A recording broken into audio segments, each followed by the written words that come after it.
So I'm going to show you something now. I take it you can see this? Got it.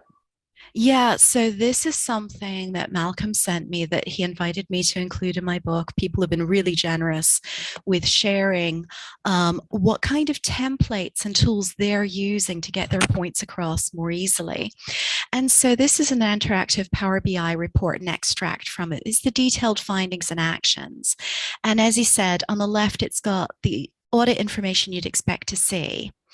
Um, but you can click on the right hand side and it gives you the top level information, and then as you click into it, you get way more detail and a further dashboard. So depending on what you click on that, that slide, say on the left, you're going to get different kind of rich detailed data on the right. And when you think about that, that is such a great way to serve your audience, because some people, they want all that detail and you don't want to hide it from them. Other people, they're just going to get confused or distracted or irritated. So you really don't want to be doing that. I'm going to stop on that right now. And if you're okay with it, I'll share with you a couple of other things that I've been seeing, if you're up for that. No cave paintings yet, but I look forward to it. And I have dared Hal Garin to do some interpretive dance. And the day that there's a video of that, I think we're going to break LinkedIn. Hal Garin, friend of the show. Yeah, we would all love to see that. Wouldn't that be great? Here's a one pager I'm going to show you now. So you can see that this is something, I'm just going to make that a little bit bigger now so we can all enjoy it. And what's good about this is it's a report on a page. So it's got the objective, the assurance opinion, and this is obviously just some very generic wording here in your report. Obviously, you would want to be a little bit more specific to say, how good or how bad you actually found the risk and control function, and maybe highlight any particular areas that led to that conclusion. What I like here as well is, there's RAG ratings almost for the risks reviewed on the right hand side. It's also got numbers of actions and the findings. So it acknowledges that you've got high rated risks and medium and low, you've got high priority actions, high rated findings, and there's an interplay among these things. One doesn't necessarily lead to another. You've got your scope there on the lower right hand side, so you've got it, but it's not dominating. You've got the most important thing upper left hand with the assurance opinion. So it's actually going in the way that people, certainly with Western European languages, read, which is left to right. And so it's following the way that the eye and the brain works and what we expect to see.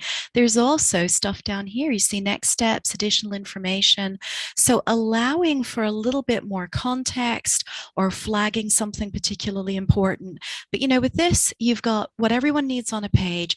And then when people need more information, they can get that as they wish. My favorite one so far, though, is this, I have to say. This is my favorite one. The email report template came from manufacturing function in the, manufacturing, I would say, sector, global organization headquartered in the US.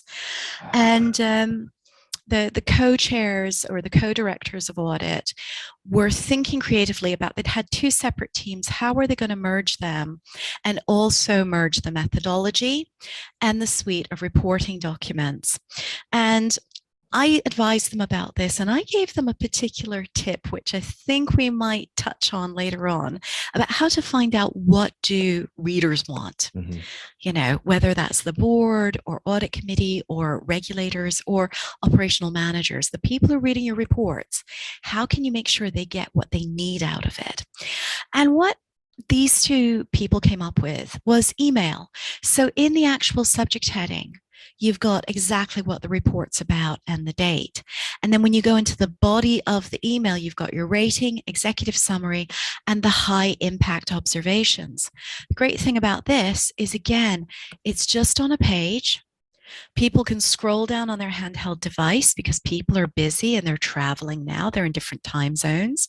They don't have to go somewhere to securely open an attachment before they even find out if it's good, bad, terrifying. Mm. They've got it right here. They've got secure hyperlinks where they want more information.